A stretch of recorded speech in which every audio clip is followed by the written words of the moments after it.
They abandoned 100 pros in the middle of nowhere with basically no rules, and they were given 14 days to do whatever was necessary to go from poverty to the opposite of poverty, eventually becoming NASA itself to launch rockets and space stations and blah blah blah. Another option is annihilating themselves with weapons of mass destruction, including the orbital laser drill. Due to this possibly leading to catastrophe, everyone has infinite lives and can team with whoever they pleased. Will the server see worldwide peace, or end in nonsensical eradication? Will they obtain increasingly complicated technology using teamwork, or use forced labor from other teams? Can they even hold their own team together, or utterly collapse due to betrayals and dramatic drama? All of that would happen and more, in this overly complicated experiment. Special thanks to Gold Rusher 1 for providing the server needed for this insane event. Notable mention: the admin consortium from the Discord v3.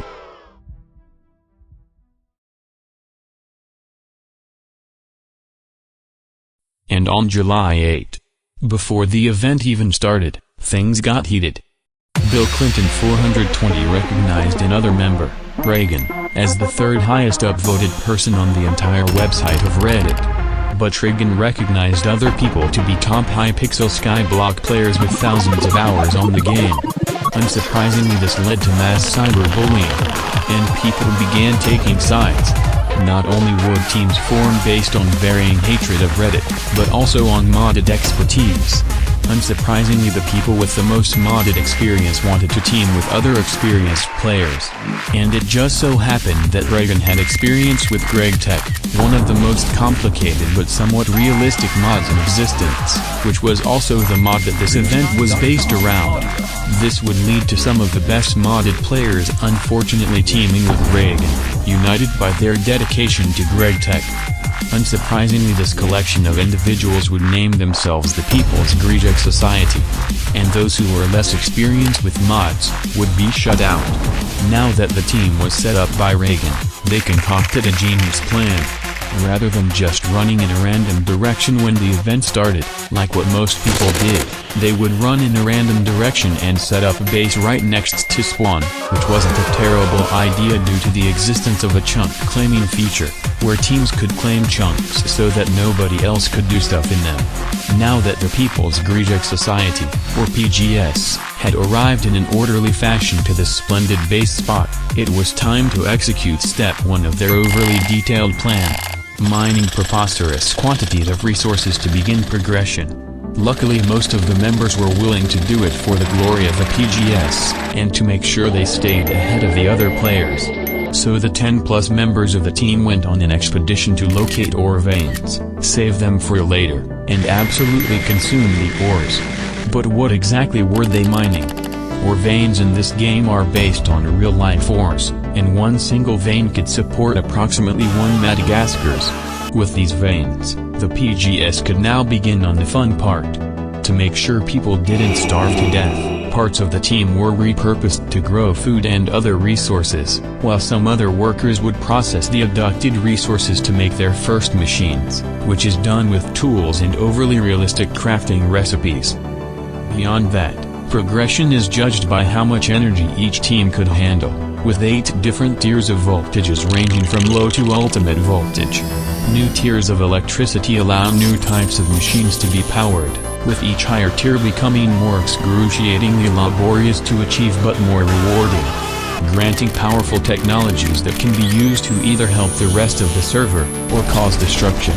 And with very few rules to stop any of the 100 experienced players, only time would tell what would happen next. This is the Nomi Factory mod pack.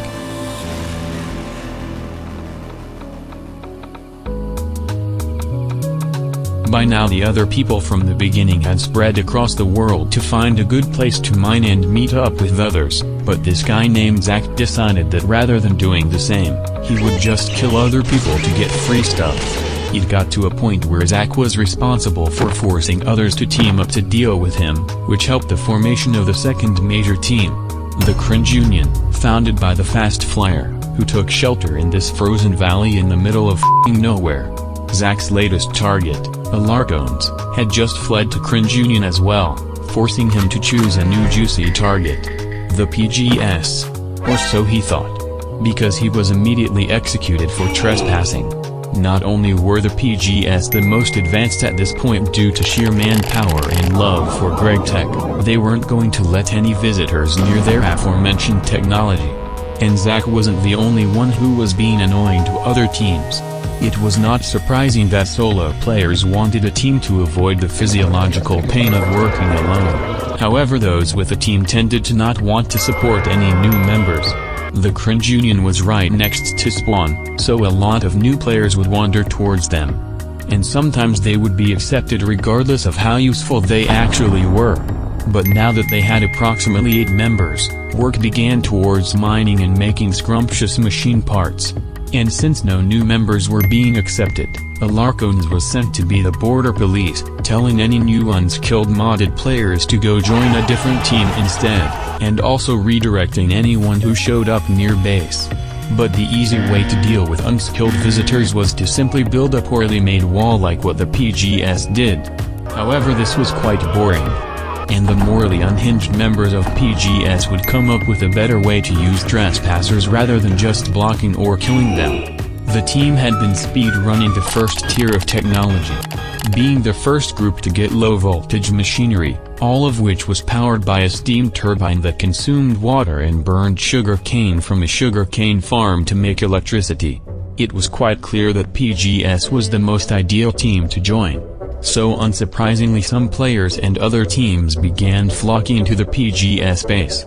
And surprisingly, but also unsurprisingly, this happened.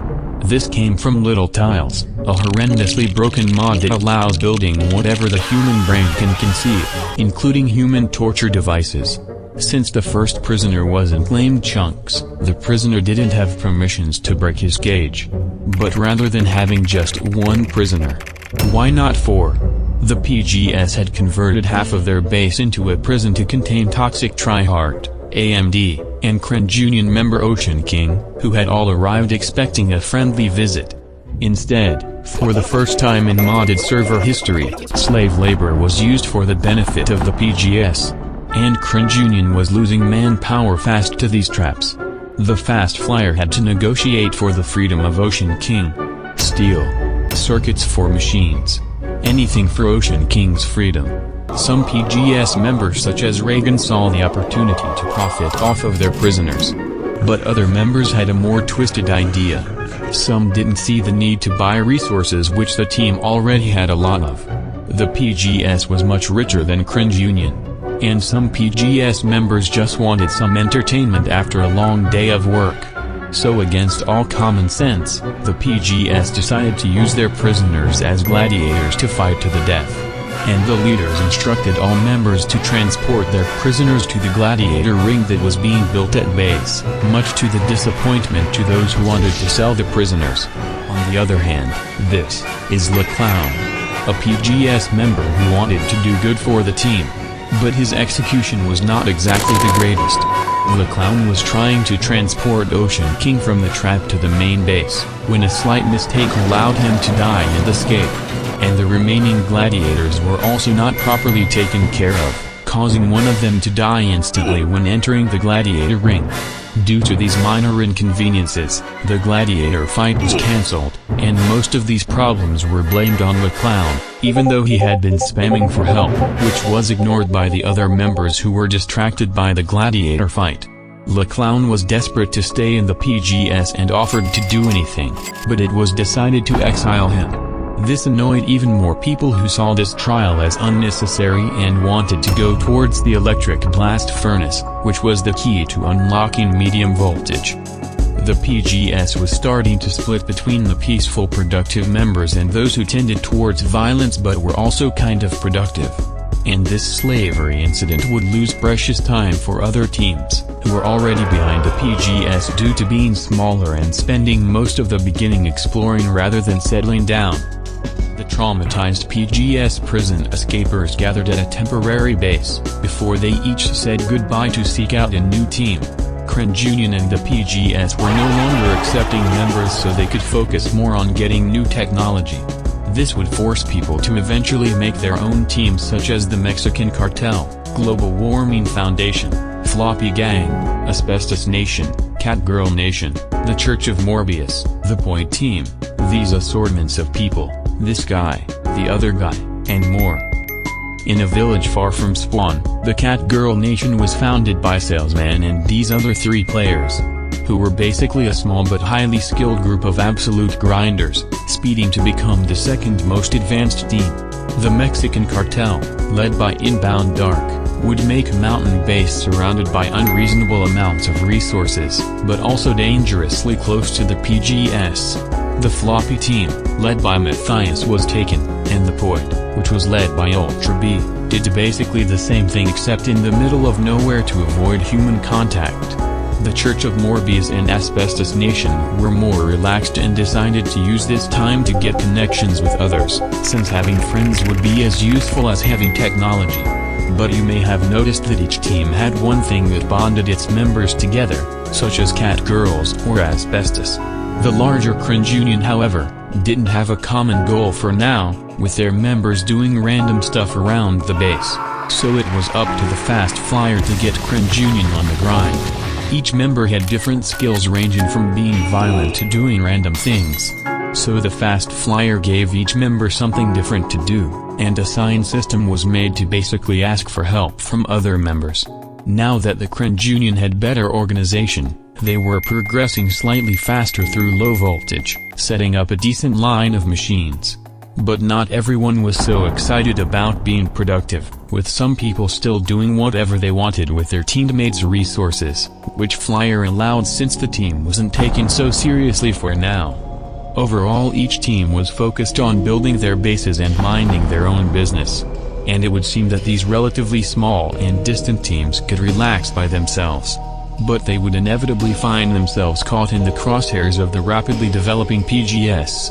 People on all sides had already begun investing resources into equipment, ranging from metal clothes to grappling hooks, which were ridiculously overpowered, in case they would have to deal with other teams. And the Cringe Union would move their base inside a nearby mountain for better defense. But even though Cringe Union and the PGS were opposite from each other, it didn't stop Alarcons from picking random fights with people on the PGS just for fun. But the PGS had other problems. Now that the Mexican cartel had a functioning base, they could focus on other priorities. The Mexican cartel was basically a group of unpaid workers that were led by Inbound Dark, who told the others what to do in return for a roof over their head. And what they did was equip one of their members, Sean, with an air glider and send him to swoop in on the PGS and kill random members for loot, which earned them some high-tech items, which was basically a declaration of war to the PGS. And as if things couldn't get any worse, this happened.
The PGS had been too busy working on technology that they failed to improve their defenses against those who wanted their juicy resources, and Floppy Gang was far more prepared for battle. They had luckily fought off their first invasion with their stashes of random backup weapons, although at a high cost. And since Floppy Gang had lost their equipment for now, they would be gone for a while to grind it all back. But the main issue wasn't actually Floppy Gang. because the man behind most of this was a person you may remember. Zach. So far the PGS had been neutral to everyone except for those who trespassed. But when Zach was executed, he saw this as a crime against humanity, while ignoring all the times he had executed others. He saw the PGS as an evil corporation that needed to be stopped at all costs. He had been cheering on the Floppy Gang in their attempt to raid the PGS. He had been recruiting people to join his PGS hate group. He had been trying to ally with the Global Warming Foundation, which failed miserably. And he was now associating himself with the Cringe Union. Everywhere he went, he was spreading anti-PGS propaganda, and people believed him. PGS members Algo wouldn't accept this. He predicted that the more peaceful or quiet they were, the more the others would attack them. So the PGS had two sides now. The peaceful workers who created new technology, and those who would use the technology to take care of the dirty business. So they began investing more into better technology to unlock better equipment, with the ultimate goal being to reach space. By now they had made nearly all low-voltage machines. There were machines for every purpose imaginable: crushing, washing, freezing, melting, georizing, magnetic long-roading, and blah blah blah to make whatever materials the human mind can conceive of. But the most useful one was probably the alloy smelter. With the right combination of materials you can make useful sounding alloys, which is the key to unlocking higher levels of technology. So behold, the electric blast furnace. The culmination of several lower tier machines and basic alloys. By using it to smelt aluminum obtained from electrolyzing clay, the PGS had unlocked medium voltage machinery. The only thing left to do was repeat step 1. To keep up with the increased power usage, more steam turbines were born. And better wires were also born to handle the incoming medium voltage machines. But the next step for now was complex high voltage machinery. The team members had already gotten to work on it, with different workers producing glue, magnetic sticks, circuit boards, and industrialization-sounding thingies galore. But they also produced vibrant alloys, which could be melted down to create the staff of traveling. With it, people were able to spam teleports and infiltrate bases easily. And one of these was given to Cubu, possibly the most aggressive but skilled fighter on the team. He was assigned the seemingly impossible task of punishing the Mexican cartel, the Floppy Gang, and Zach, all in the same day, for their crimes against the PGS. Zalgo wanted this to teach everyone else a lesson. And Cubu accepted with pleasure. It was the dawn of a perfectly normal day. Most other teams were approaching medium voltage by now, and had planned to spend the next several hours absolutely gaming. But some other teams woke up to an unpleasant surprise. Such as the invasion of the Mexican cartel. The walls of their base were too thin to stop Cubu from teleporting in and out, and he began picking them off one by one at their base until they agreed to never disturb the PGS again. And after that successful operation, Cubu went to his next target, Zach, who was apparently near the Cringe Union base. But when Cubu arrived, it seemed that Cringe Union was supporting Zach. Because him and the Larcones would not back down even though the PGS had far superior technology, leading to this fight basically being a Tom and Jerry episode. Until Cubu began using his strategy of teleporting back and forth and killing them slowly while staying safe. Cringe Union started to realize they were being invaded. And reinforcements began arriving, with Zek doing a dramatic entrance only to realize that he was dealing with PGS members. And they all regrouped so they wouldn't be picked off on their own. But this made the actual base more vulnerable. And Cubu decided to go for their friends back at the Cringe Union base. They were no match for him when he phased through the walls and began his inescapable killing spree. It was then that his passion for killing was let out, with no survivors left behind. Zach was now panicking at what he had gotten himself into, and Zek simply ditched the team. Both people used this as their chance to escape Cubu. Without any other way to defend themselves, Cringe Union member Ocean King demanded to speak to the PGS. And PGS member Gleese realized he could profit off of this destructive war. With their base still occupied, Union would be turned into a colony, which Gliese would manage. And he had a few things to talk about, such as taxes. To support the PGS race to space, Union would constantly pay taxes to the PGS in the form of technology. And the deadline to pay their first tax was 6 hours. The alternative was some sort of vague punishment. And if anyone was caught showing aggression against the PGS, the deal would be cut off. So the Union disowned Zach due to his history of violence, and they got to work to pay off their first tax. These intimidation strategies were working surprisingly well, and Kubu returned home, where he was celebrated as a war hero for his slaughter of Union and the cartel. But they began to wonder, what other lesser teams could they turn into colonies? Kubu had been exploring the world for major bases with his staff, and Floppy Gang's base was located just a few hours later. So it was time for some colonization fun.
The Sloppy Gang was just ruthlessly spawn-killed by the PGS in an attempt to silence our gang.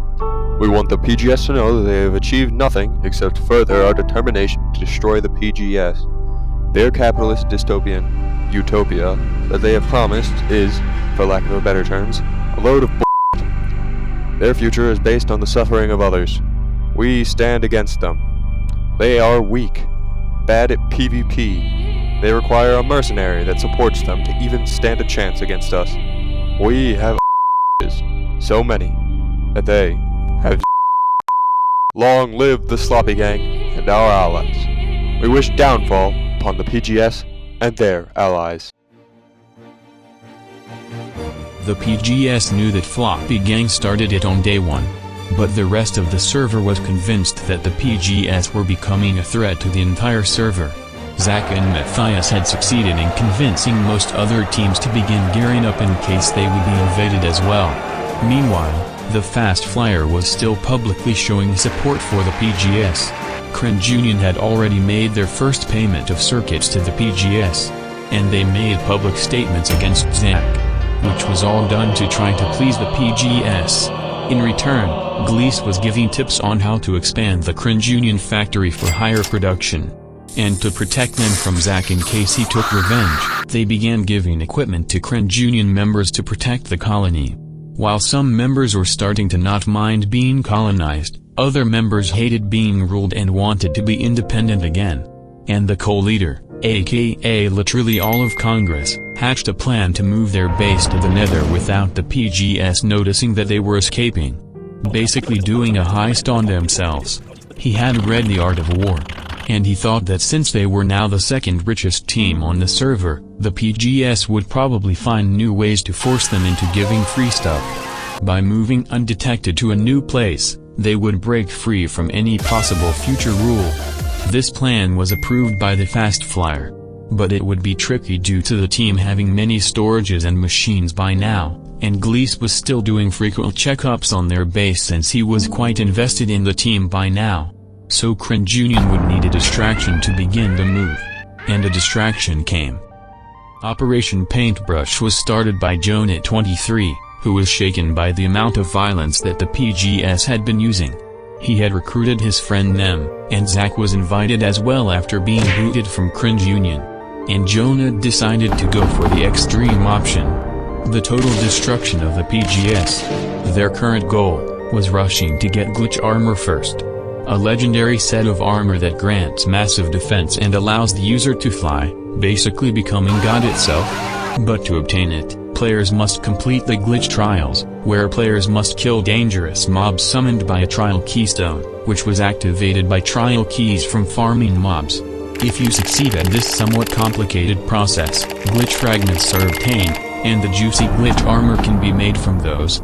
But when Jonah 23 announced that progress was being made on this, the PGS decided to inspect his base. And when they discovered the trial keystones and the process for making glitch armor, they realized they needed it as well. The PGS knew that the rest of the server was now out to get them, and now that their staff of teleportation strategy was revealed to the public and was being copied, they needed higher tier technology to stay on top of their haters. So one of the main PGS technology grinders, Aspiring Lich, was sent to work on the glitch trials and provide glitch armor for the rest of the team, before anyone else on the server could get it. Unsurprisingly, everyone else on the server was racing to get better equipment now to make sure the PGS wouldn't catch them lacking. The server was now basically in a cold war due to the floppy gang invasion, with both sides racing to outmatch each other in case war broke out again. But neither wanted to attack each other yet since they didn't want to escalate anything for now. Meanwhile, some teams such as Asbestos Gang and Point decided to stay neutral. They simply crossed their fingers that nothing bad would happen, since all their effort was spent on progression, rather than making equipment for what they thought was a useless war. The other teams believed that peace was preserved by convincing their enemies wouldn't win a fight against them. But in the words of a Point member, the world is too full of assholes to be another one. From this logic, the neutral teams were making decent progress even though they were smaller. Asbestos Gang was half people who only socialized, but the other half was being overworked to the point of torturing themselves. And if they were invaded, they wouldn't stand a chance. Luckily the Asbestos Gang had friends. The Mexican cartel was supporting them for humorous reasons, with asbestos ore being supplied by them. While everyone laughed at them, asbestos was surprisingly packed with useful resources. And Cringe Union decided to sponsor Asbestos Team as well, whose main goal at the moment was to reach the moon, which was surprisingly close for them. A moon landing required rocket fuel, rocket assembling machines, and expensive rocket parts created from high-voltage machinery, as well as spacesuits so they wouldn't die in 5 nanoseconds. So now the Asbestos space race was being sponsored by the Mexican cartel and Cringe Union, while the other anti-PGS teams were making good progress towards better equipment. Most of the anti-PGS were starting on medium-voltage machinery by now, even though the Mexican cartel and Operation Paintbrush were set back due to moving bases, with the cartel relocating all operations to an underground bunker on a remote island thousands of blocks away from anyone. Each team had their own problem though. The Asbestos team made the atrocious mistake of not automating everything as they went, deciding to manually brute force the massive amounts of materials needed for high voltage and space. This would lead to a lot of burnout even with support from others. The Mexican cartel was getting stuff in return for helping Asbestos Gang, but they were too reliant on trading with other teams, which became an issue when the cartel had nothing to offer to the more advanced competitors. Floppy Gang was gearing up for a war once again. And the other more isolated people didn't want to interact with other teams, making them slower than those who took advantage of the existence of others. For these reasons, they simply couldn't keep up with the PGS. The PGS was currently rushing towards high-voltage machinery and rocket equipment to reach the moon first. The moon had resources which were key for anything beyond high voltage, making it a high priority for anyone. And at extreme voltage, space stations would be unlocked. A space station required yet another assembling machine, a life support system, multitudinous building materials, and blah blah blah. But it was worth it. A space station would make the PGS mostly untouchable in space, allowing them to get away from their war crimes on Earth. So that became another top priority. The PGS grinders were split between many different tasks while the leaders were dealing with the other teams. They had been mass-producing aluminum for medium-voltage machines which had replaced most of their slower low-voltage equipment. These machines could then be put together to make massive processing lines, combining many different operations together to make increasingly complicated items. With this, the PGS could turn cobblestone into several different byproducts using this conglomeration of hammers, chemical reactors, and grinders. This chain also created pulsating polymer clay, which is used as fuel for deep mob learning, which only has two different machines. One for turning the clay thingies into loot crates of any kind, and turning the loot crates into real loot. With deep mob learning, the PGS was now able to proceed to the glitch trials. Aspiring Lich and other workers were still juggling several different tasks such as collecting oil, dyeing for glitch armor, expanding the factory, and speedrunning normal Minecraft to get end resources for future trolling. While the unsuspecting PGS continued collecting payments from Grian to fund their expansion, the PGS had created an ore processing line for turning shiny ores into ridiculous amounts of gems, since rubies could be grinded and electrolyzed to make chrome for stainless steel, the main ingredient for scrumptious high-voltage machinery. Yet another area was dedicated to processing oil, which could be cracked and distilled several times for plastic also needed for high-voltage machines. Behind all of this, was a matter energy system, which was basically a chest with a Google search engine, and could store unlimited amounts of items. This replaced all the old unorganized storages, and the system could be connected to their machines using interfaces, which allowed requesting items to be crafted on demand using ingredients in the system, essentially being Amazon. And to feed all of these new machines, deep mob learning was used to spam produce diamonds which were used as fuel for these gem fuel generators, providing thousands of energy units per second. And after a whole day of being overly productive, high-voltage machinery was created, finally unlocking space technology. And Aspiring Lich and Brubaru became the first two players to get glitch armor on the server. And from there glitch armor became easier to grind. The glitch users multiplied. And just in case they died with all this expensive equipment, they procured soulbound enchantment books so that their items stuck onto them beyond death. Progress towards space and asserting dominance was excellent, but they wanted to completely make sure they were on top. Even though the PGS weren't directly executing people anymore, the PGS leaders were using more subtle ways to take down the competition. With Floppy Gang and Grian subdued, the PGS was more worried about the isolated and rather advanced point team, whose leader also wasn't a big fan of them. And Zack, who was also nowhere to be seen. So the PGS put out bounties for both of them. Anyone who knew where they were would get a share of their technology. Meanwhile, Glees and Cubu were contacting the Church of Morbius. The Church of Morbius had been mostly ignored by now, but they were noticing the bloodshed going on between the teams and wanted to bring order for everyone, by building a neutral place where people could talk about their problems. But since the church was friendly with other teams, the church would probably have information on these other teams. The leader, Rogue Crafter, wasn't so sure if he wanted to refuse cooperating with the PGS, who were now quite intimidating with their new equipment. And he wanted his team to get on their good side, which had to be done in secret since a few of the church members were anti-PGS protesters. So while the church appeared neutral, they secretly became one of the PGS puppets, going down the path of corruption. However, Grian member Mosa was making a few plans of his own. Mosa was the one who spent all his effort constructing the old Grian base. And seeing the PGS act like they owned the place had made him moderately extremely enraged. It was not over yet for him. And he would spend the next few days plotting the downfall of the PGS. While the other Grian members were visiting the PGS to trade stuff, Mosa began doing regular visits as well, paying attention to every little detail and exploring whatever he could.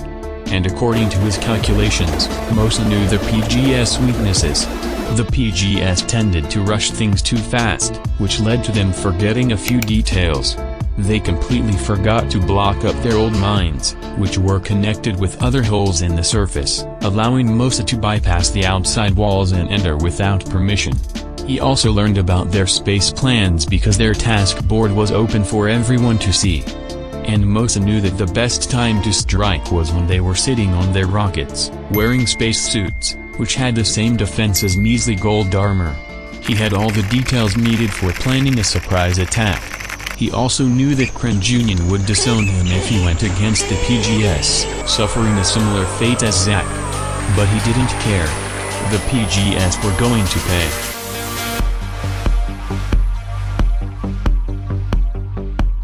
The PGS finally found out that Grian had done a heist on their own base, but it was too late. While the PGS had been distracted by the space race and the Cold War, the Grian successfully escaped. Several members had been scouting out the Nether for a good place to build the new base. And underneath this random spot a giant convex polyhedron had been dug out and was ready to be moved into.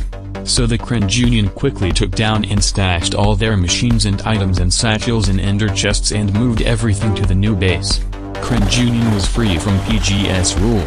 And now they were nowhere to be seen.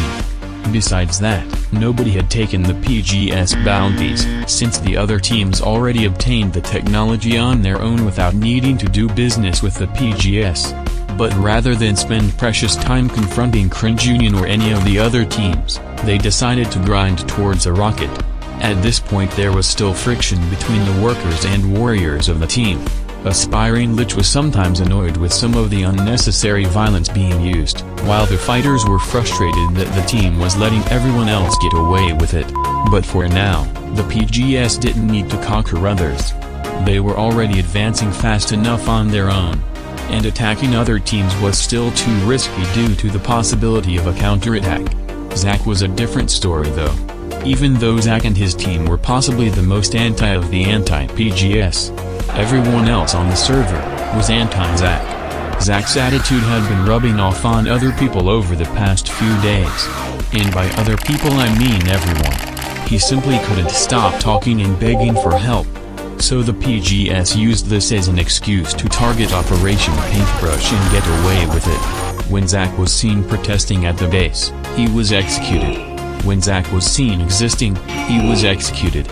And to make matters worse, Grian himself was scouting when he stumbled upon the operation base, leading to a few executions and everyone having to move to a new spot.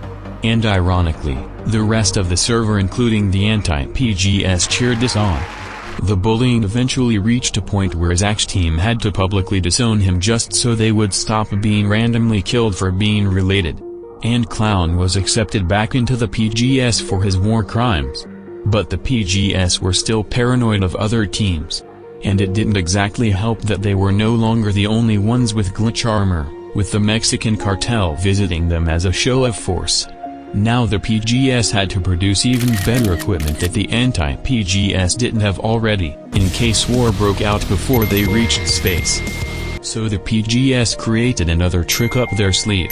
By using the chorus fruits from the end explorations from yesterday, they could make dislocators, which are balls that allow people to teleport to a location that they have traveled to already. Basically a checkpoint. So once the PGS reached the moon, dislocators would be used for easy travel between the moon and the base. Not only that, but they can be used as checkpoints to enemy bases as well. As for weapons, Fluxed Electrum, one of the most complex alloys in the game, would be conglomerated later to make Flux bows, which are basically overpowered guns. But not only were the more advanced weapons getting more expensive to make, everything was getting more expensive now that the PGS was at high voltage. Higher tier machines such as the distillation tower and vacuum freezer needed prodigious amounts of metals. The solution was mass production. It was time to expand and copy and paste more machine lines. More blast thingies, more resources out of thin air, more chemistry, more power. Therefore, more technology. They were only getting richer and richer. But rather than donate to those in need, they used their riches all on themselves, making a humongous floppa display board outside their base, consuming enough circuits to boost a poor team to medium voltage. Meanwhile, In the center of the base was the rocket assembling area with the launch pad and assembling thingies, which combined any blocks on the launch pad into a single rocket entity. And the PGS chose the Pantsmith, one of the hardest working members, to do the honors of visiting the moon. So he received all the astronaut equipment required to not die gruesomely. But what happened to the Asbestos team's plans to reach the moon first? Their allies were still preoccupied with their own problems. Cringe Union was still getting situated in their new base, and their decision to invite random people at the start was catching up to them, with some members still being clueless with what they were doing, and refusing to help each other out. And the Mexican cartel was slowing down, and were coming up with new ways to advance other than buying stuff from other people. Since the Asbestos team and their allies were slowed down, the anti-PGS were unable to get one of their teams on the moon for now. And the PGS were back on top. It was time to assert further dominance for the glory of the PGS. The team let visitors see the launching of the first rocket on the server, but with security being placed around the launch site to make sure nothing stupid could happen. So the only team who visited was the Global Warming Foundation, led by Bois Gamer, Clown Gamer, and Gaming Wizard, who all promised that nothing bad would happen. Oh, well, here it goes. Excuse me, do it. We're going. Okay. Get on, Carver, get on! Get on! Get on! Let's go! Let's go! The heist! The heist, baby! Woo! Glory to the Global Warming Foundation, baby! There's no way. Take this as a warning. Dude, we have one. We will not bow to PGS tyranny. But first, a little explanation. Mosa wasn't the only one on the server who planned to mess with the PGS. The Global Warming Foundation had been preparing various paraphernalia in their underground labs. Due to glitch armor budget cuts, they created jetpacks to reach the rocket after it took off, and they had decent enough equipment to assassinate Pan Smith and probably survive the security, except Clown sacrificed himself to distract one of the guards. But now that Gaming Wizard had hijacked the rocket, which was now going too fast for the PGS to catch up with, Bois Gamer was left to fend for himself. Now there's two coming. I'm in the rocket. I'm flying walls in the rocket.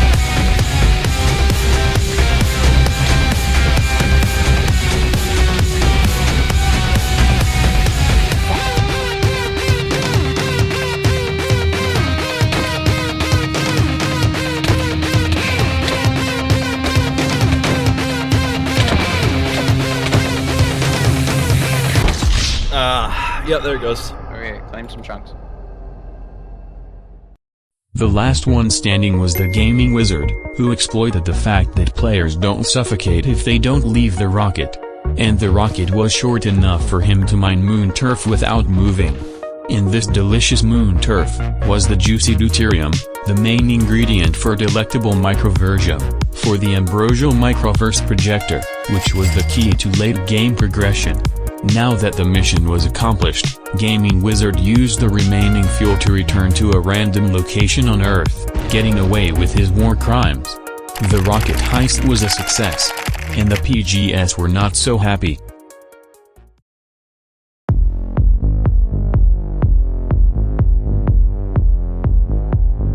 The 715 hijackings and its consequences have been of minor inconvenience to the PGS, because they were able to simply churn out a new rocket and spacesuit using their massive stock of resources, allowing Pan Smith to reach the moon again after just a few hours. Except this time, the rocket launch was kept a secret from the public, and a dislocator was binded to the moon for easy travel back and forth. And since the PGS had access to moon resources, they didn't see the need to start a war with the Global Warming Foundation, who didn't really have an advantage now. Problem solved. Or was it? Because there was now a raging debate on who won the space race, with the PGS reasoning that they were the first people able to survive long-term in space, and therefore they were still superior. They even tried to spread propaganda to maintain their image of being the superior team. Either way, it was not over yet.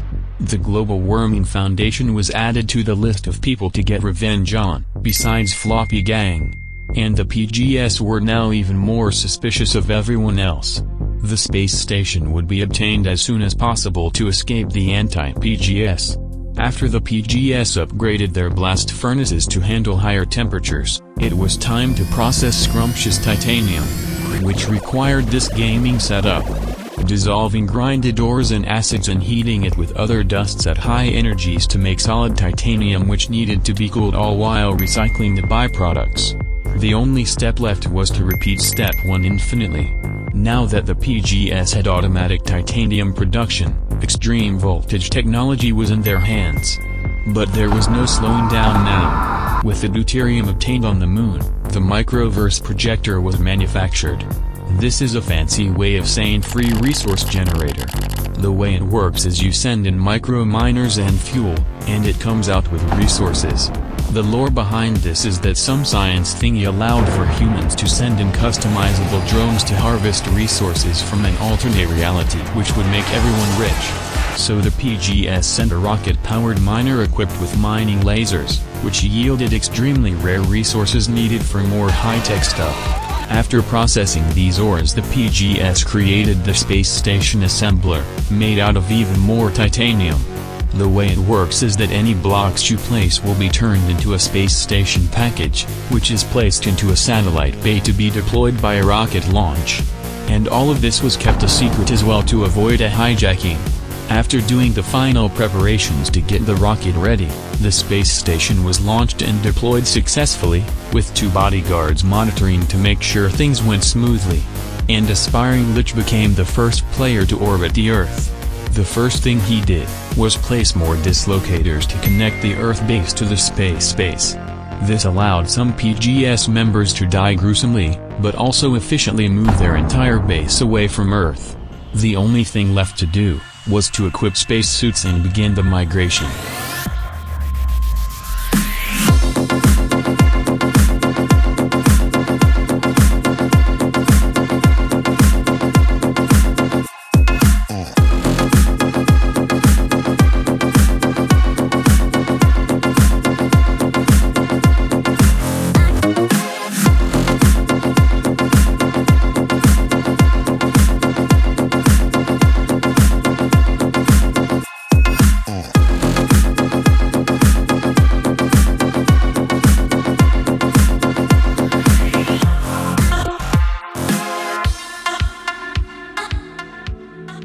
Mosa had been feeding spy information to Floppy Gang, and the PGS dying in space accidentally revealed that they were going to their station, giving them the signal to attack. Floppy Gang now occupied the PGS space with all their machines, and the survivors either accidentally died in space again or were hiding outside, or were raging and making vague threats.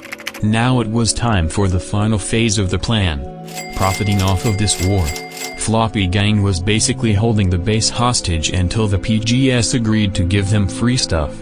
And they all got into a voice call to negotiate what would become the treaty of the man whose name shall not be uttered in this video, so we will call him Jeffrey. The goal of the Treaty of Jeffrey was to balance out the PGS with the rest of the server by redistributing their wealth, to make sure the PGS couldn't get too powerful again. To do this, Floppy Gang demanded some important resources, all machines above medium voltage, and even the space station and territory, in return for not being occupied. At first the PGS were all laughing at this, and then they were all raging at these ridiculous terms. They had to negotiate their way out of this incoming catastrophe. So the PGS went to an old friend. The Church of Morbius would prove to be useful once again. The PGS got the Church of Morbius to be involved with the negotiations, and since the church seemed unbiased, Floppy Gang agreed to this and they all settled down to discuss the treaty, with the church and Aspiring Lich working to convince Floppy Gang to take less. After about an hour of talking, which I will not really go into detail here, the Church of Morbius and the PGS finally got Floppy Gang to loosen the terms. These new terms were decided and officially signed. Thinking that the PGS had been weakened, the satisfied Floppy Gang ended the occupation of the base. But then, the PGS workers actually followed the deal, and dropped off all the decommissioned machines to Floppy Gang at their entrance. Reclipse and Zalgo got furious at Lich for letting them get away with at least 0 machines, while Lich and Brubaru simply said they could easily grind everything back anyways. That was because the new Church of Morbius treaty allowed them to keep some high-tier machines, but more importantly, the resource-generating machine lines, which could regenerate all the lost materials with great precipitateness, allowing the PGS to recover in just a few hours. Better yet, they got to keep the space station. Lich thought he had prevented a major setback. But Kubu was about to take matters into his own hands and also legs. While all this happened, Mosa sneaked back into the PGS base using yet another shortcut he found. He had recently been kicked out of Cringe Union for rebelling against Flyer's orders to stay neutral, but that was all part of his new plan, because he was fed up with Cringe Union doing nothing about the PGS. He waited until nobody was watching, and then flew in to kill Pan Smith and steal his space equipment, before barely escaping with no witnesses. He then visited Cringe Union to say his final goodbye, and by that I mean he brutally slaughtered them while they were grinding glitch armor, and then flew off with their equipment. With all this new loot, Mosa began the final part of his new plan. He had been accepted into Floppy Gang for his PGS intel. And when he arrived at their base, Spear Panda decided to show him a surprise. Since the original base was no longer being used, Spear Panda led him deep underground, where the top-secret floppy bunker was being created, which Mosa now had full access to. In this bunker was all the repurposed PGS technology, which was being used to achieve high voltage. And with his stolen stuff, Mosa began preparing for a rocket launch. Meanwhile, Cringe Union was jealous that Floppy Gang could get richer than most of the server simply by milking the PGS for resources, while everyone else grinded for what they had. But they didn't want to be involved with the PGS again. They were struggling to reach high voltage because during the move, someone misplaced their entire pyrolyze oven. And rather than grinding it back, everyone began arguing. Amok was trying to talk himself out of having to make circuits. Instead he wanted to make the so-called Cringe Union Discord emergency panel, which was denied. He was then bullied by basically everyone for being one of the slowest workers. And this devolved into a flame war with no progress to be seen. Things would get worse, when Matthias found Kubu in his territory during peacetime. And Kubu personally didn't agree with the peace treaty. So he was going to deal with things the old way. He got uncomfortable close to their base, starting a standoff between him and a few Floppy Gang members. And just like old times, neither side was backing down. But this time, people from both sides began reinforcing each other. All of Floppy Gang showed up at the standoff to try to intimidate him, while a singular PGS member came to support Kubu, who was looking for a good opportunity to strike. This was about to devolve into yet another destructive war. So the rest of the server was now holding the PGS accountable for the potentially deadly actions of their members. The PGS workers then threatened to kick the fighters off the team if he was going to break the peace. Things became worse when several powerful Cringe Union members tried to support Floppy Gang. They thought Mosa had a point when he said this may be their only chance to get revenge. But the Ocean King wouldn't allow it. He still had PTSD from being occupied by the PGS. So he blocked the Cringe Union exit to make sure they couldn't get involved in another war. The standoff was getting closer to the opposite of a standoff.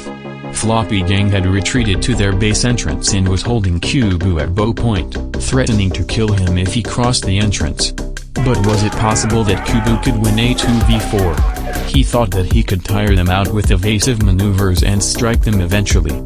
So he broke the world record for shortest peace.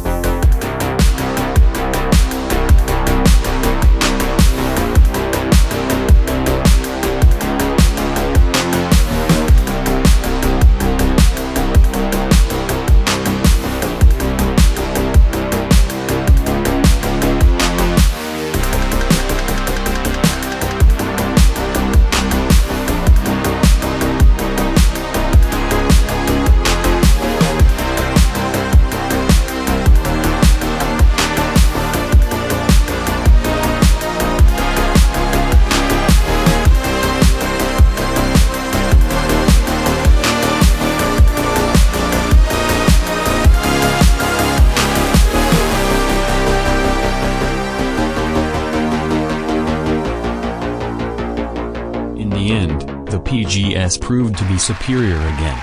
But besides that, not much was accomplished. Floppy Gang retreated to their bunker, where they still held onto their machines. And the PGS kicked Cubo out of their team for this counterproductive attack, and he lost access to the base. Cubo was considered a hero on day 2 when the PGS had the advantage. But now that peace seemed to be more profitable, Cubo was now on his own. The split in the team was starting to show in the public. And other teams wanted to take advantage of this to steal some more valuable PGS members, or to get them to split even more. But despite their differences, the PGS had to stick together. They weren't going to abandon their teammates, who had been playing with them for nearly 100 hours by this point. The team was going to stick through to the end, for the glory of the PGS. But what exactly do I mean when I say the end?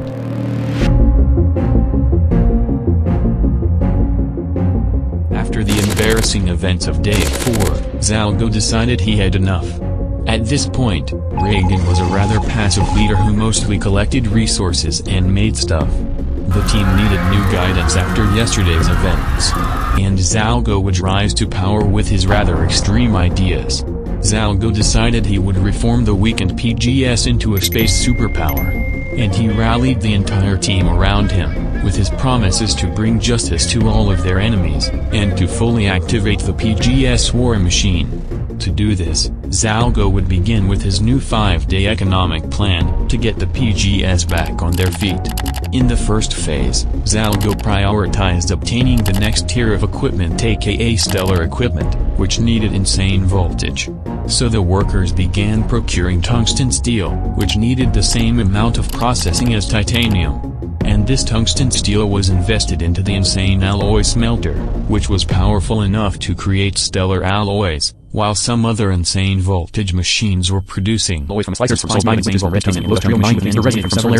which was the final ingredient for stellar equipment, providing stats that were, for a lack of a better word, Brobdingnagian. The airtight enchantment was applied on top of that to allow them to survive in space without a suit.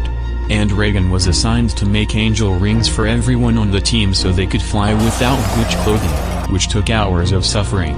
As for weapons, the PGS finally made the fluxed bows they had planned for.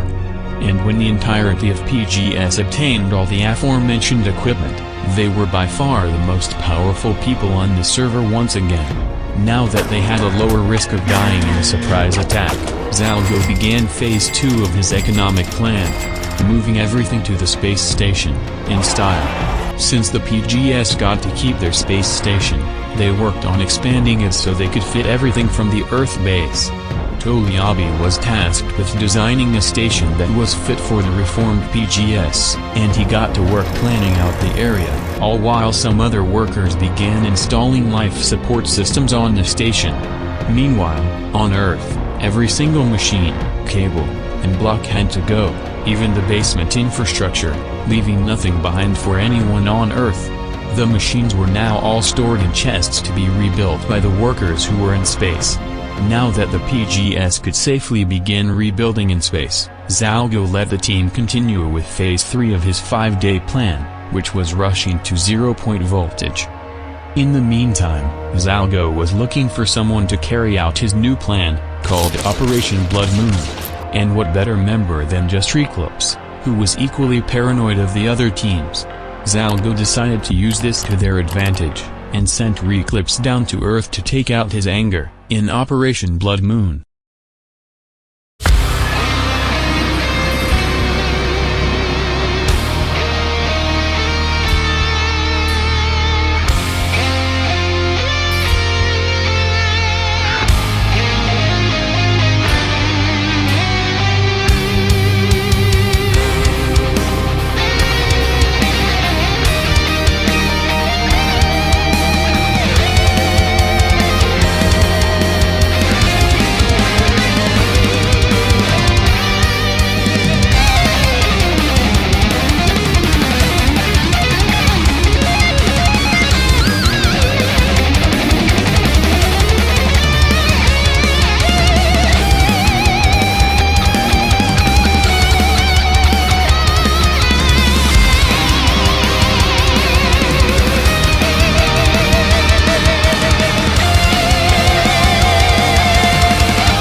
PGS had been mass-producing dislocators since Day 3, and they now had checkpoints for the bases of every team they had found so far.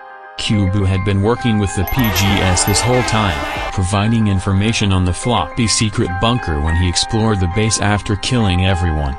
So the PGS could randomly teleport to the private areas of any base at any time, without permission, leading to a massive invasion of privacy. And now that the PGS moved to outer space, they were nearly untouchable for now, and could avoid all responsibility on Earth, all while controlling Earth. The chaos caused by Operation Blood Moon would severely weaken Floppy Gang. But it would eventually backfire for the PGS. Because while this was happening, a few PGS members were having a not-so-secret meeting at the Church of Morbius. So when Mosa escaped, he went to the Church of Morbius to execute some more PGS members out of pure frustration, leading Rogue Crafter to send the PGS security after Mosa.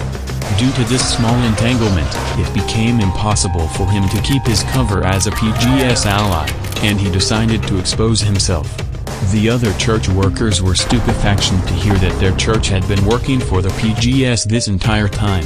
Especially Overlisted, who was also known for his anti-PGS views. He thought that he was on a team of honest Morbius enjoyers. But now that he knew the church was just a puppet of the PGS, Overlisted planned the purification of the Church of Morbius. By purification I meant the unabridged annihilation of the church, in an attempt to weaken the PGS's hold on Earth. So while everyone was busy hunting Mosa, he destroyed the laboratory division of the church, and the church itself, resetting all their progress and making the land unusable for anyone left.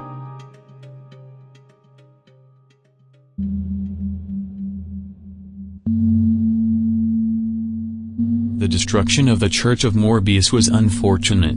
So the PGS decided to do the spying operations themselves. Starting now, they began doing checkups on whatever bases they had checkpoints in, so that they were aware of any possible threats and news on Earth. And the PGS were keeping track of the progression of basically every other team. They knew a disturbing amount of information on Earth. Because Zalgo believed in power for the sake of power. And this would be demonstrated when they demanded that Floppy Gang disown Mosa due to his crimes against the PGS. Before Floppy Gang could say anything, Mosa agreed to give himself up to keep Floppy Gang safe, and left the team to start a new life in the wilderness, never to be seen again. The anti-PGS movement was futile. Floppy Team, Cringe Union, and the Global Warming Foundation had no choice but to stay neutral. With these successful operations, Zalgo had solidified his position as the new functional PGS leader. And he still prioritized making weapons to assert dominance. Zalgo knew the next funny thing to go for. 0.0 technology, which included the overpowered orbital laser drill, essentially turning the station into the Death Star. He reasoned that this was fair after everything that happened to the PGS. And everyone else on the team was in for a ride. Well, most people. Some PGS workers saw the destruction they were doing. And aspiring Lich predicted that history would repeat itself if they went down this path. But it was too late. Zalgo and his inner circle of friends were leaning towards complete annihilation of everything on Earth. The overly complicated journey to zero-point machinery had already commenced. And the workers of the PGS were put back to work once again, whether they liked it or not. The remaining Earth teams were all rushing towards escaping Earth by making a space station. But as the day went on, some individuals got a little too desperate to escape the ever-watchful PGS. It seemed that Cringe Union was going to make it to space, with one of their members finally obtaining a rocket assembling machine. But the team was on the verge of collapse. The Ocean King was one of the most productive workers and was planning on leaving to join a more advanced team such as the Asbestos Nation. And Alarcones was using his teammates as test subjects for his weapons, which triggered Amulk once again. So he began attacking his own teammates out of frustration, aka trolling, which made everyone else annoyed.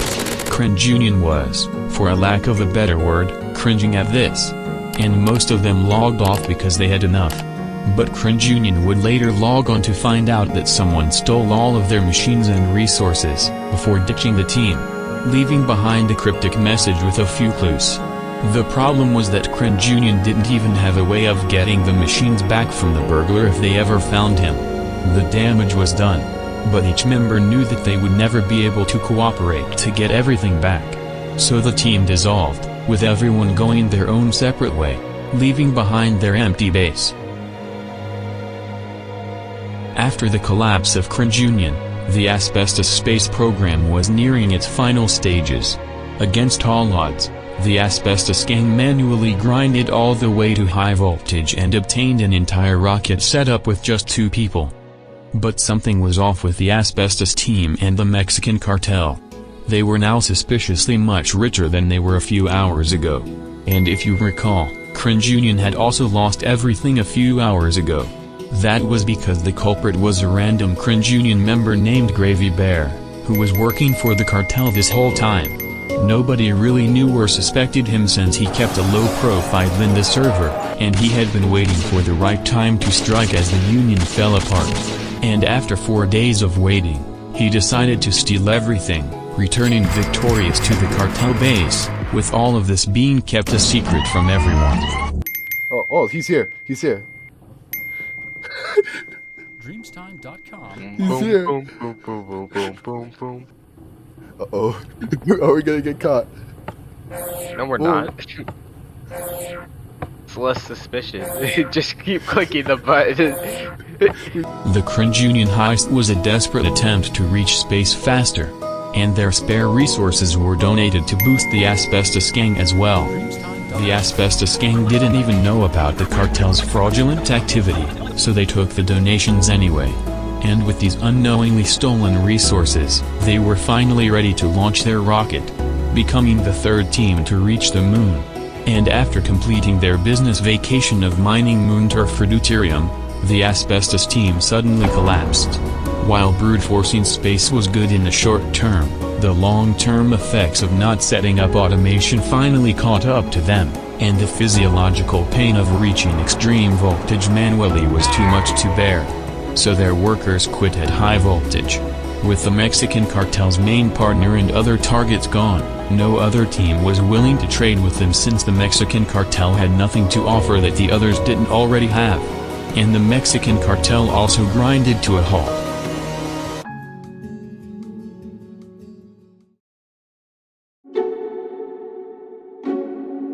Half of the Earth teams vanished in just 1 day after the Mexican cartel's scheme. But out of the ashes of the fallen Earth teams, rose Gregorius T. He was originally a solo player, but when he witnessed the collapse of the Earth civilizations around him, he saw opportunity. Gregorius was denied from the Asbestos team before the team collapsed, so Gregorius looked around and spotted a medium voltage solo player who seemed competent.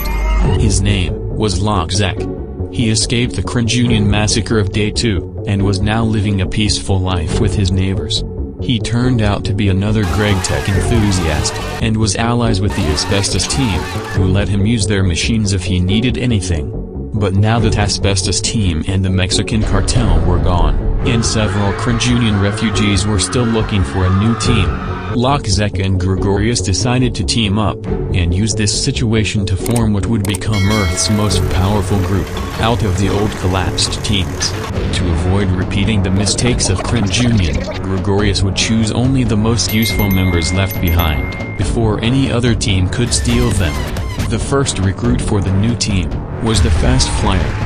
She had taken responsibility for the fall of Cringe Union, but she would be given a second chance in the new team, named Cringe Union V2, aka the Republic of Greg, aka the ROG. And from there Gregorius knew the most productive Cringe Union members to steal, based on Flyer's experience.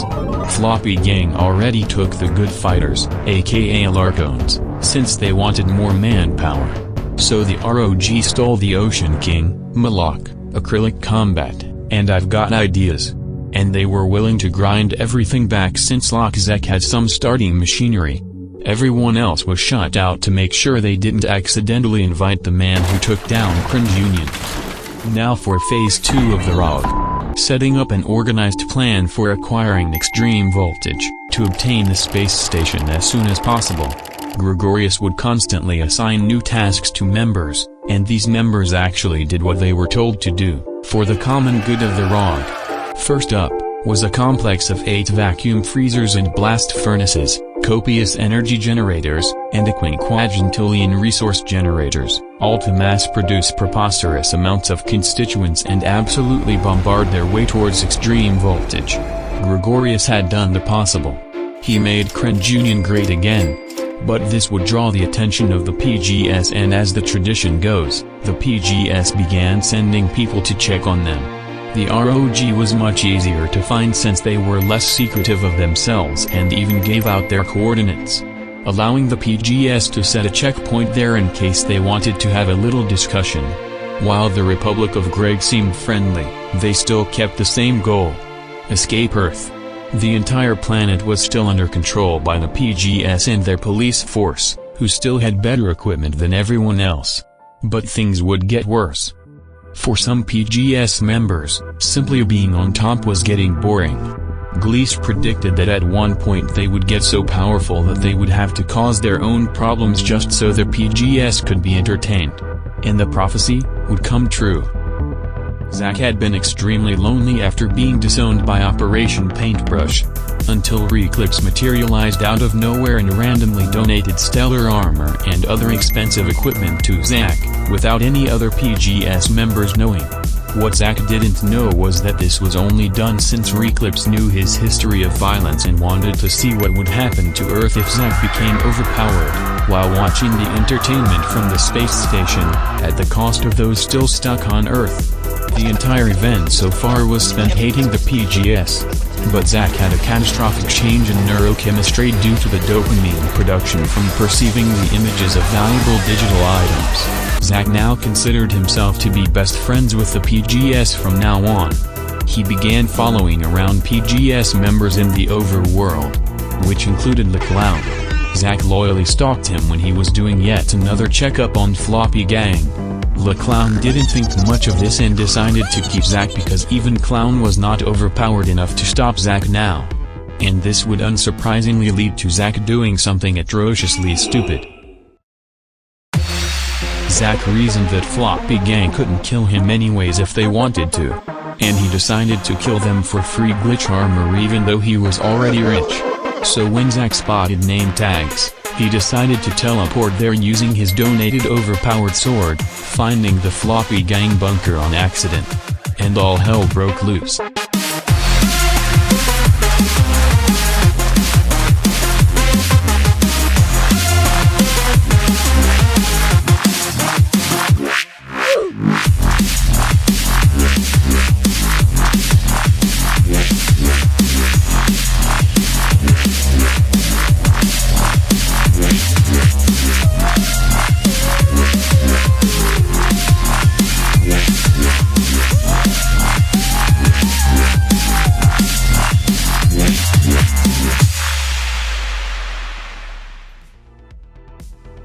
When the PGS heard of Zack becoming overpowered and killing people, they made it a top priority to neutralize Zack and return their technology at all costs, since he proved to be a dangerous, unhinged criminal.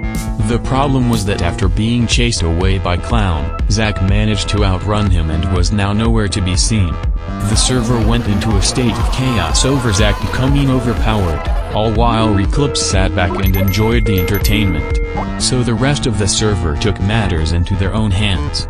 People from several different teams began a manhunt for Zack in an attempt to locate him, annihilate him, and claim the stellar equipment for themselves. They searched every square yachtometer of his base, and even cooperated with the PGS to hunt Zack, who refused to get anywhere near them. But the man who would take Zack down wasn't any of these people. It would be I've got ideas. He would use the oldest trick in the book to find and kill Zack. Locke's second idea said they would do free stuff for him for free. And Zack agreed since he thought he could easily kill them. The ROG chose a meeting area far away since Zack switched to his relatively garbage glitch equipment whenever he had to travel, even though he still had his donated sword. But as it turns out, the job would be made even easier when Zack tried to switch from his glitch armor to his stellar equipment, allowing I've Got Ideas to send him to the afterlife, dropping all of his riches. The PGS stellar equipment now belonged to Ideas. But the feeling of being overpowered would also spread to him, with Ideas not being so willing to give up his new equipment. And when the PGS arrived to do another checkup on the ROG, they didn't feel so good about seeing their equipment being used by the current second most powerful team. Since they couldn't exactly kill I've Got Ideas, Aspiring Lich decided to get it over with and agreed to buy it for 64 advanced circuits and some medium voltage machines, with the deal being completed while several guards were watching over him. But some other members realized that the ROG were simply trying to milk them for resources, with Ideas trying to get even more free stuff, which was instantly denied. And this whole mess wouldn't have happened in the first place if Eclipse didn't try to cause chaos on Earth through Zack. At this pace, the ROG space station would soon be built from the profit made off of war criminals, allowing them to take their place as a superpower among the stars.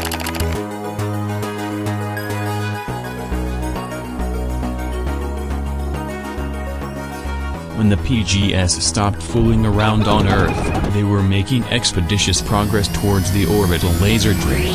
The PGS were able to survive in space by having air collection plants on their old base. Air was transported to the station using ender tanks, which is basically an ender chest but for liquids. The need to get sustenance on Earth was also removed by having an automatic farm in a ball at the top of the base, which was being ventilated by an oxygen vent. As for mining, the PGS spammed more micro-miners into the microverse. Consequentially, every basic core was now pouring in by the thousands into this massive wall of blah blah blah. Now that the PGS had infinite metals at their disposal, it was time to expand the factory in all dimensions. This micro-miner spam was supported by the ridiculous amount of machine lines and automation needed to mass-produce all the different parts needed. And with these ores, came brand new radioactive materials, aka thorium, to support their brand new nuclear reactor, which consumed the thorium in return for ridiculous energy, as well as nuclear waste that was not only tasty, but could be processed to give even rarer materials also for future projects. Supporting all of this ore extraction was some rather labyrinthine chemistry. The team had been spamming distillation towers everywhere, to get the absolute most out of air collected from all three dimensions. Then there was the oil processing area V2 to get the peremptory consummate most out of oil. All of this created about 1 centillion bajillion different chemicals. With all of this, the road to 0 point technology was paved. All they needed now was to build massive amounts of infrastructure to support further gaming. Many of the materials were being fed into the new space station basement, where basic materials were now automatically being created in the background instead of just on demand. The other metals were put into one of unreasonably many machines to prepare for higher tier circuits. But this proved to be too slow for quintessential mass production. So it was time to get bigger and better. Since chemical reactors were no longer sufficient, large chemical reactors were thrown everywhere. It was time to make large everything. Centrifugal machine, wire assembly machine, brewing machines, electrolyzing plants, circuit fabrication machines, cutting machines, maceration towers, allowing for handling hundreds of different crafts at once. This included the mother of all furnaces, aka the alloy blast smelter, which was capable of creating lumium for rhodium palladium something something alloys, the main ingredient for delicious ludicrous voltage technology. But nobody cares about that. Lumium was also required for the warp core, a machine that allows transporting the entire space station between planets in the solar system, which was needed since some planets had indispensable resources. For example, Mars. But what exactly was on Mars besides desolate orange wasteland? The self-explanatory red crystals, which were the concluding commodities necessitated for the orbital laser drill. So this was it. The final step. Construction of the warp core was completed on one of the various balls of the station, while a rocket launching area was created on top, for traveling between the station and whatever planet they chose. When everything was ready, Zalgo pushed some random button and the station zoomed towards their destination, the supposedly red planet, which was gray for unknown reasons. This was raising a lot of red flags, but the team decided to go anyways. They loaded themselves onto their rocket and launched towards what was apparently Mars, which worked without a catastrophe happening. After leaving behind a sign of intelligent life, Zalgo went deep into the planet to harvest these red crystals. This had gone easier than expected, so everyone returned to the station since there was nothing left to do. But also because the orbital laser drill was finally being built at base.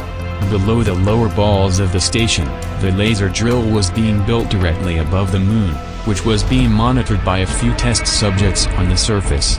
The drill was being barely powered by a giant wall of gemstone dynamos, since the drill used ridiculous amounts of energy. The entire team had gathered around to oversee the first firing of the lasers. And on some random guy's signal, they fired.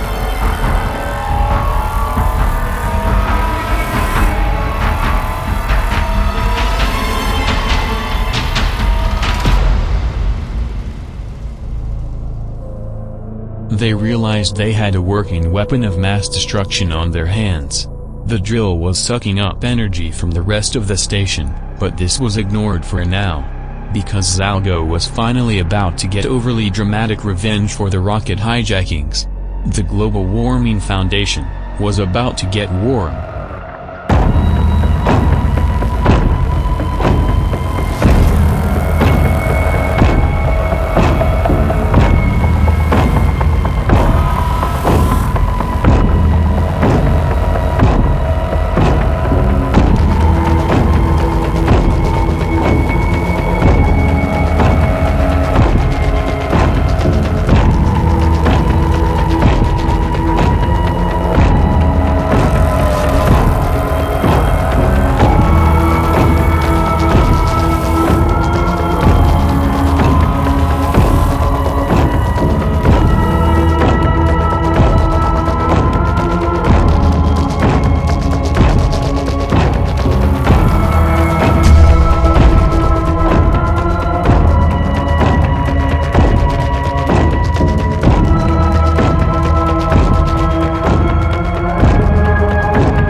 The Global Warming Foundation admitting that the PGS won the space race, they decided to continue their show of force. And what better way than erasing the entire overworld spawn? To speed up the process of expanding the mass destruction crater, the PGS added 4 more orbital laser drills to the bottom of the station. But some PGS members got bored of attacking places without living human beings. So some of the lasers were redirected towards Zack's old base, turning it into an inhospitable caldera. And the other lasers went towards the renovated Floppy Gang base.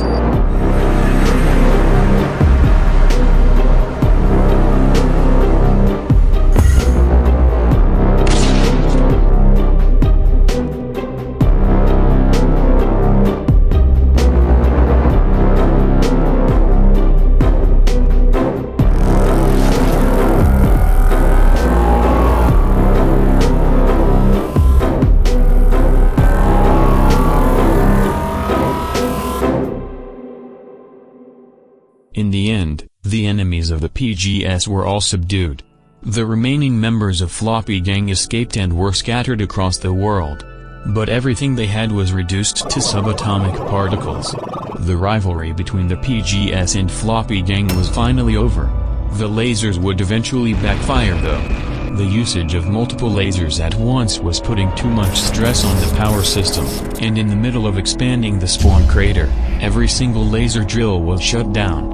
And everyone else had no clue when the laser drills would be rebooted, or who the next target would be. However, Zalgo claimed that they would only use the laser to maintain peace. But nobody believed them. While the PGS were searching for better energy sources to fuel the lasers, the remaining Earth teams went into panic mode. After witnessing the destruction of Floppy Gang, Gregorius doubled down on their grind set. They were basically following in the same footsteps in the PGS, except without spending any effort to intimidate others or build a fancy base. So they were doing things in the most efficient possible way. The ROG already reached the moon, sending Ocean King and Ideas to collect free moon stuff.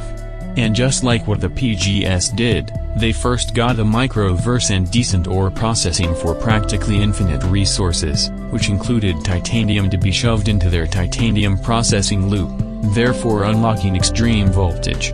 And everything was hooked up to some sort of automation system.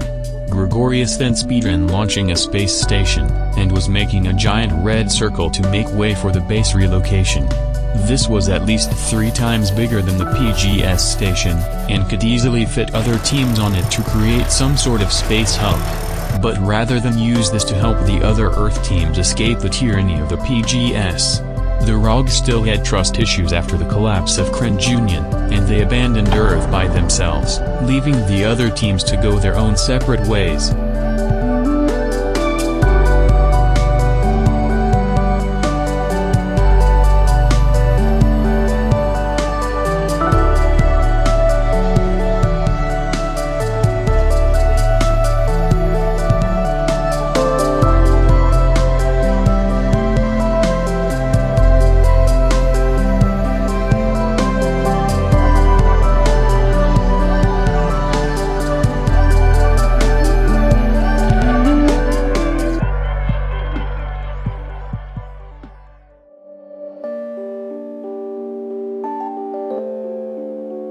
The Earth was now empty. Only a few low-profile solo players and small peaceful teams remained in secrecy. And for the first time in the entire event, there was peace.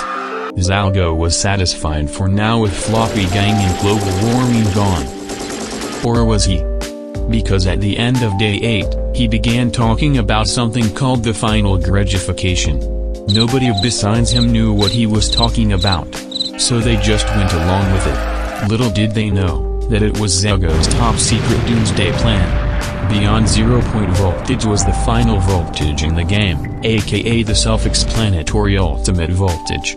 With it came the final technologies in the game, more specifically the creative vending upgrade and the quantum tank, which gave any infinite items and infinite liquids you specify. With these, the PGS workers would no longer have to work again. Which was exactly what they wanted. So they commenced the final stretch of technological progress. But Zalgo had his own use for ultimate voltage, for his mysterious final gregification. Meanwhile, the ROG were probably safe in their space station, but they destroyed anything in the old base that could be used to get to them. And Gregorius created a rule stating to not get into any fights with the PGS, based on their history of revenge. They already had tungsten processing for insane voltage machinery, which they used to create their first nuclear reactor. And the final goal was to be on the same level as the PGS. Because Gregorius D was working towards his own doomsday plan in case the PGS wanted to destroy them first. The game started out with several primitive teams. And there were now 2 space superpowers who had absorbed the wealth of everyone else, who were now racing to outmatch each other.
With the energy produced by taking plasma from the fusion reactor and running it through this tower of turbines, the PGS could now power anything.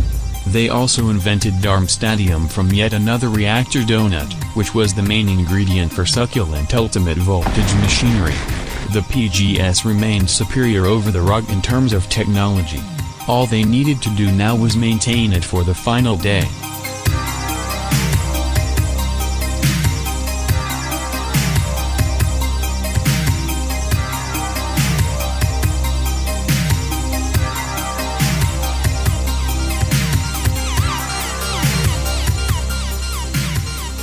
The PGS carelessly left behind their station dislocator even after the space relocation was completed, allowing Zack to steal it from the abandoned base. Back at the paintbrush headquarters, Zack was surprised that this actually worked, and was coming up with the next thing to do. He was able to reunite with Nem and Jonah during the peacetime, and they all had grinded glitch equipment and space armor over the past few days. And Zack had an idea. He was going to scout out the space station and determine his next move. So he put on his spacesuit and took one last look around, before going in.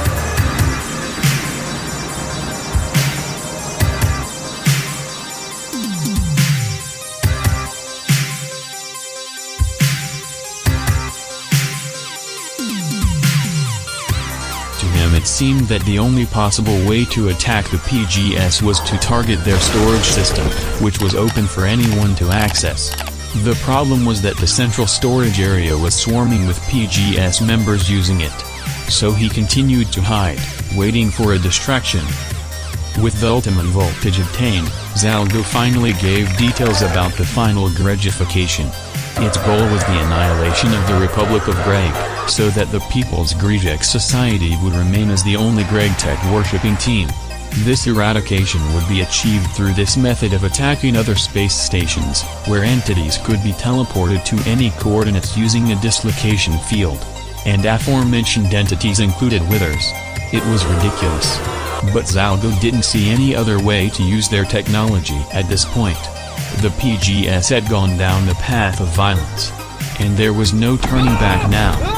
Since Gregorius foolishly revealed his space station coordinates in a public screenshot, they knew where to deploy the Withers. And they had 12 hours left before the event ended, to create the weapons of mass destruction. But then, the bad news came. Operation Paintbrush was still alive, since Nem just showed up at spawn. And the PGS just realized that the station dislocator was stolen. A sense of dread swept through the PGS. So they began using desperate measures. The orbital laser drills were hastily redirected to the old PGS base, to destroy any remaining tools that could be used against them. But this backfired, because their air collection machines were still in the old base, and now that it was gone, the PGS space station was running out of air. While some of the workers rushed to fix the issue by building a new air collection facility in the overworld, the other PGS members teleported to spawn to quote-unquote, negotiate, with Operation Paintbrush. By that I mean Nem was brutally executed. When the PGS went through his loot, they found that Nem had lost a dislocator leading to the Operation Paintbrush base, exposing the coordinates of their base. Finally, after over a week of not killing Zack and his team, the PGS would finally get to kill them again.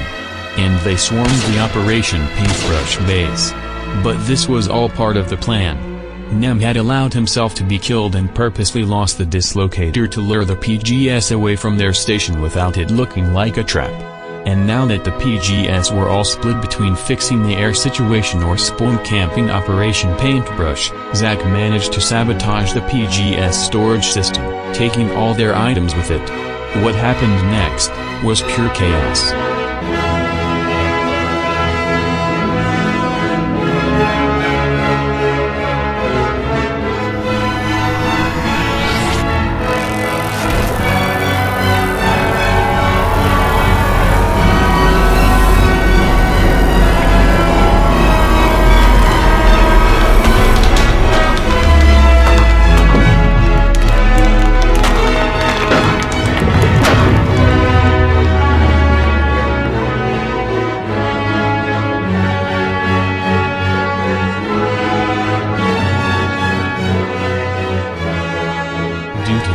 PGS drilling Zack space, they accidentally destroyed the chest that contained all their stolen items, leading to catastrophic resource losses that were easily preventable, causing the PGS to erupt into chaos with members all blaming each other for letting this happen.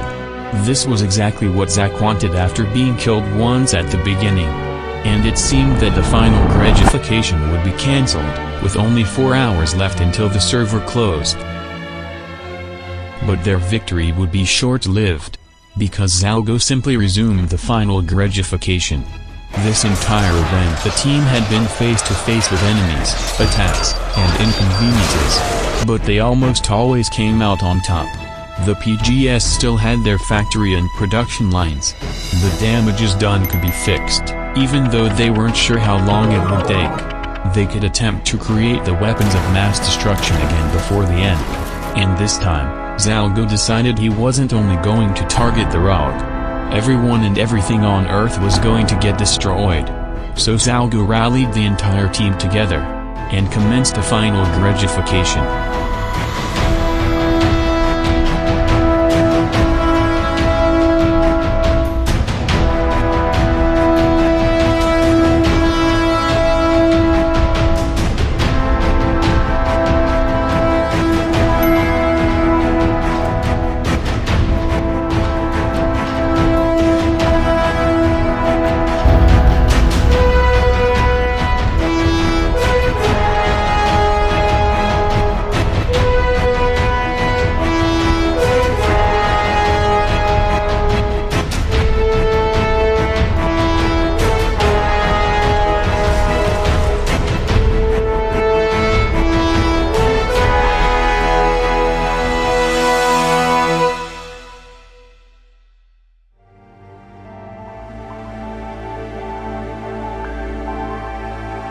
Against all odds, Country survived all the chaos that had happened for the past 2 weeks. He had survived being imprisoned on day 1. He dodged the PGS colonization. He witnessed the Cold War, the Floppy Wars, the collapse of Earth, the orbital laser attacks, Operation Paintbrush, and the final gregification. He had seen everything, and now all that was left to do was wait for the server to close.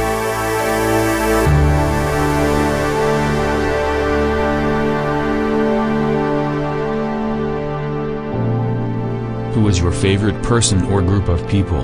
Tell me in the comments below. Remember to subscribe and like and ring the notification bell to prevent imminent catastrophe and false vacuum decay. Would you like to host your own insane civilization events or other various activities on a server? Step number 1. Move cursor to this location and exert force on left click. Step 2.